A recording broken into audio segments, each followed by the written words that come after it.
আপনাদেরকে একটা জিনিস শুধু বলি, আপনাদের মনে যে বেদনা আছে, আমি একদম খুব ইমোশনাল মানুষ, আমি একজন লেখক।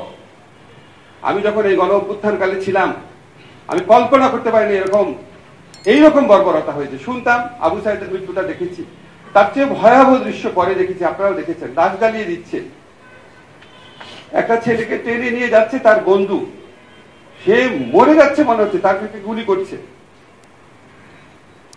এগুলি দৃশ্য দেখলে যতবার দেখি মাথায় আগুন চেপে যায় আর চোখ দিয়ে পানি পড়তে থাকে। যুদ্ধক্ষেত্রে যদি একজন গুলি খেয়ে যদি আহত হয়ে পড়ে থাকে, তারপর আপনি তাকে গুলি করতে অ্যালাউড না, বললে এটা যুদ্ধ অপরাধ। যুদ্ধের ময়দানে আপনি আহত লোককে যদি চিকিৎসা না দেন, সেটা যুদ্ধ অপরাধ। যুদ্ধের ময়দানে আপনি যদি ডেড বডি পুড়িয়ে ফেলেন, এটা যুদ্ধ অপরাধ। শেখ হাসিনা এবং তার দোসররা যে অপরাধ বাংলাদেশে করেছে, আমি সরি, আমার মনে 1971 সনে পাকিস্তানি বাহিনী এত জঘন্য অপরাধ করে নাই। মৃতদেহ পুড়িয়ে ফেলা, আহত মানুষকে গুলি করে মেরে ফেলা, আরাম মানুষকে আহত হয়ে যাচ্ছে যখন তখন গুলি করে মেরে ফেলা।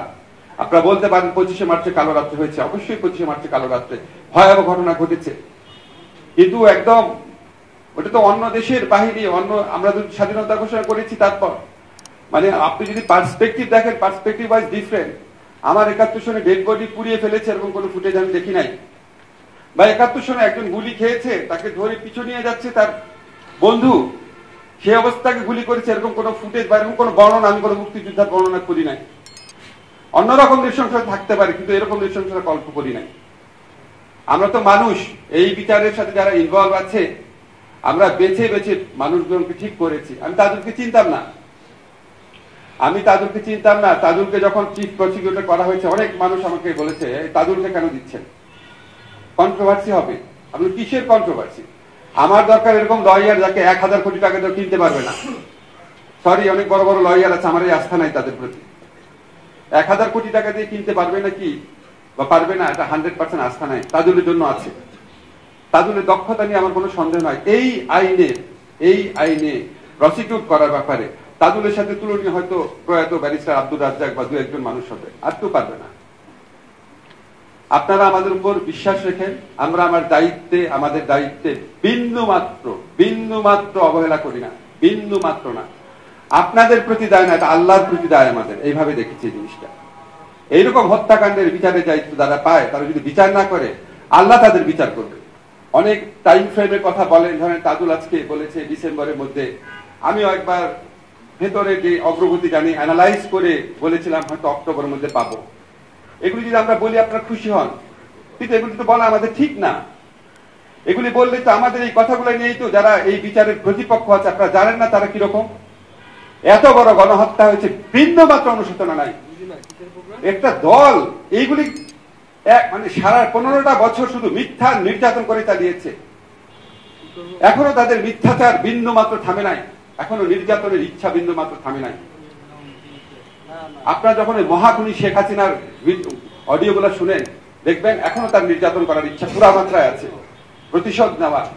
এরা কি এই বিচারের কোন রকম যদি গাফলতি থাকে, কোন রকম ফল্ট থাকে, বা যদি নাও থাকে, সেটা এক্সপ্লোর করার চেষ্টা করবে না?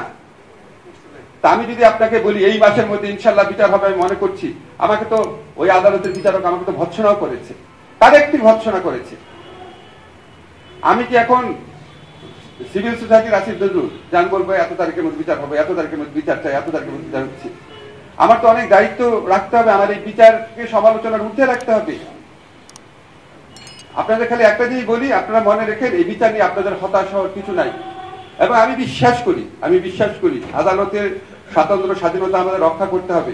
বলতে পারি না যে আমি অবশ্যই হবে, বলতে পারি না, বাট আমি বিশ্বাস করি এই প্রক্রিয়ায় বিচারে হচ্ছে, ইনশাআল্লাহ আমাদের সরকারের আমলে আপনারা কাঙ্ক্ষিত যেই মামলাগুলোর রায় চাচ্ছে সেগুলি পাবেন ইনশাআল্লাহ। সেকেন্ড একটা কাজ আমরা করে যাচ্ছি, অবশ্যই তাজুলরা করছে, প্রসিকিউশন টিম করছে, ইনভেস্টিগেশন টিম করছে, এমন ভাবে বিচারের অকাট্য সাক্ষ্য প্রমাণ আমরা রেখে যাব, কোন সরকার চাইলেও বিচার থেকে সরতে পারবে না, এটা আপনারা নিশ্চিত থাকেন। যদি আমি ফাউন্ডেশন অসাধারণ করে দিয়ে যাই, যে ফাউন্ডেশন অস্বীকার করা পরবর্তী সরকারের জন্য সম্ভব হবে না। আর আমি বিশ্বাস করি না পরবর্তীকালে যেই ক্ষমতায় আসুক, বিএনপি হোক, জামাত হোক, এনসিপি হোক, আমি বিশ্বাস করি না, সরি ভাই, আমি বিশ্বাস করি না যে তারা বিচারে শৈথিল্য বা গাফলতি দেখাবে।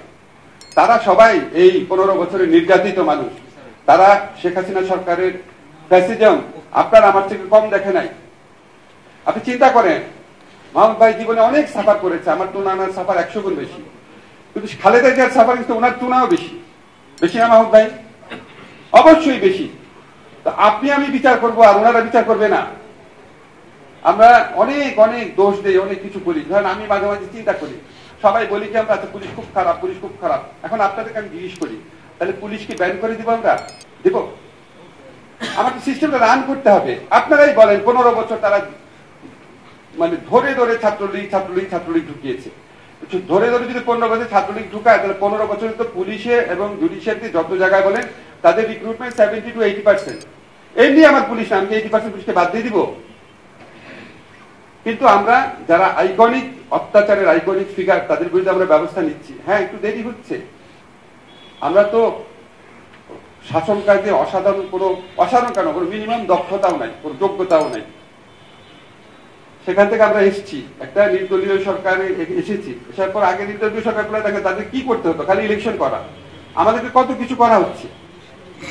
আমরা আইন মন্ত্রণালয়ে গত 1 বছরে কি করেছি, এটা বিবরণ মাহমুদ ভাইকে পাঠাই দিব, একটু দেখেন। শুধু রুটিন কাজ যেগুলি, রুটিন কাজ, সেগুলি আমরা আগের চেয়ে 2 গুণ 2.5 গুণ বৃদ্ধি করেছি। আর নতুন কাজ কি করেছি পাঠিয়ে দিব।